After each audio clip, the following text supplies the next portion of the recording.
we're gonna finish filling this up. We're gonna go maybe 3/4 full with all of the limwood that blew down this winter. We're gonna go ahead and fill this up, and then to fill in all the voids, I'll wheelbarrow mulch over. We have a friend that'll dump mulch over there.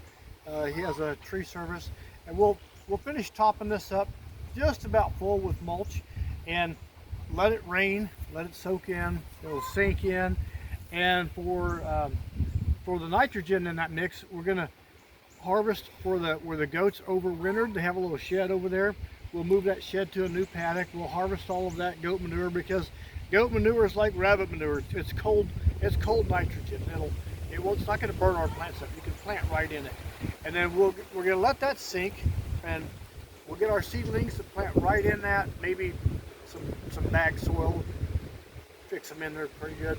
Now for all these weeds that have grown up, we're going to bring in a goat, maybe a mom and her little kid, and they'll trim this off right down to the dirt for us. And this stuff,